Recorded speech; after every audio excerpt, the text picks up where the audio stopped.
guys, kembali bersama saya Petrus Jakub. Video kali ini saya mau share mengenai testimoni seorang asisten rumah tangga. Nah teman-teman, kalau kita bicara tentang asisten rumah tangga itu identik dengan apa sih? Dengan orang yang mungkin pendidikannya kurang, bener gak sih? Bukannya merendahkan profesi asisten rumah tangga ya, tapi rata-rata pendidikannya kurang. Nah, di sini saya mau membantah bahwa tidak semua asisten rumah tangga itu pendidikannya kurang kok. Buktinya ini ada seorang asisten rumah tangga bernama Lia Aulia, berusia 22 tahun dan dia berasuransi. Well teman-teman, asuransi itu bukan hanya milik orang kaya saja. Bukan hanya orang kaya saja yang boleh berasuransi, tapi semua orang boleh berasuransi, khususnya mereka yang punya pemikiran yang sudah maju. Saya sebutnya one step ahead. Nah dia sudah berasuransi karena diberikan informasi yang tepat.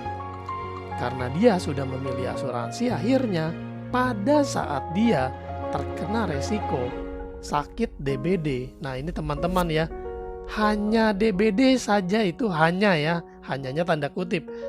Hanya sakit DBD saja itu menghabiskan 90 juta. Kira-kira nih, seorang asisten rumah tangga harus keluarin 90 juta.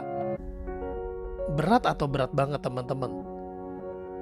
Bagi karyawan swasta aja di Jakarta itu pastinya berat mengeluarkan tabungan 90 juta untuk sakit DBD. Nah teman-teman, di sini ada cerita yang menarik. Jadi dia bercerita sebagai tulang punggung keluarga, awalnya dia hanya pengen menyiapkan dana darurat untuk orang tuanya pada saat dia nggak bisa bekerja lagi karena sakit atau meninggal. Tapi setelah konsultasi ke ibu pemilik rumah yang juga agen Allianz, akhirnya dia membeli produk HSCP Plus. Nah ini produk asuransi kesehatan yang keren banget, yang udah mutakhir banget. Nggak disangka-sangka 8 bulan kemudian dia harus masuk rumah sakit karena demam berdarah. Itu nyamuk sih kurang ajar ya memang ya. Kita nggak pernah tahu. Kita udah jaga kebersihan, kita udah semprot sana semprot sini, tetap aja kena gigit demam berdarah. Biayanya itu besar banget, 10 hari 90 juta. Oh no. Premi yang disetorkan itu 700 ribu per bulan. Selama 8 bulan dia sudah setor 5,6 juta, tapi dia sudah menerima manfaat yang diterima adalah 90 juta dengan melakukan perawatan di rumah sakit. Nah ini ada satu quote dia yang cukup unik ya. Jadi dia bilang begini, selain terhindar dari kesulitan keuangan, Allianz menyelamatkan saya dari rasa malu. DBD aja udah gak enak rasanya, apalagi kalau harus berutang ke bos saya untuk bayar rumah sakit. Nah teman-teman, seperti yang saya bilang, asuransi bukan hanya milik orang kaya saja, tapi semua orang berhak untuk berasuransi. Ini ada bukti lainnya, saya coba bagikan.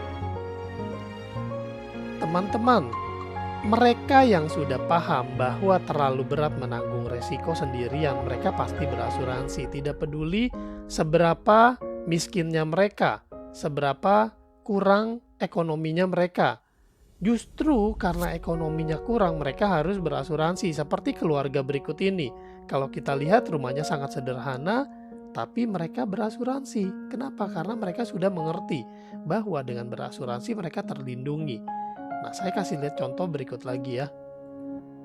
Ini teman-teman, kalau kita lihat rumahnya sangat sederhana, tapi mereka berasuransi.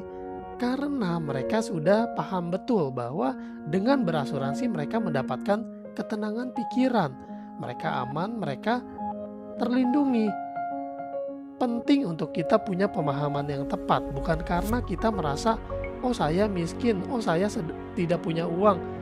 Justru karena kita tidak punya uang, kita harus berasuransi supaya keluarga kita terlindungi. Kita bisa melihat satu lagi buktinya bahwa keluarga yang sederhana ini juga mau berasuransi demi melindungi keluarganya. Kalau kita lihat penampakan rumahnya ini sangat sederhana, Bahkan ya bisa kita lihat ekonominya mungkin pas-pasan. Bukan saya mau ngejudge ya teman-teman ya, tapi inilah pendapat pribadi saya, mohon dikoreksi jika salah. Tapi seperti yang saya bilang tadi, bahwa berasuransi itu bukan hanya untuk orang kaya atau orang berada saja, tapi bagi kita yang sudah punya pemahaman yang tepat, punya pemikiran yang betul, maka kita pasti berasuransi. Semoga video ini bisa membuka pikiran kita semua dan kita boleh berasuransi dan kita boleh melindungi diri kita dan keluarga. Saya tidak akan berhenti mengedukasi, saya tidak akan berhenti untuk membantu teman-teman semua punya proteksi yang baik. Sampai jumpa di video lainnya, saya Petrus Jakub. Tuhan memberkati.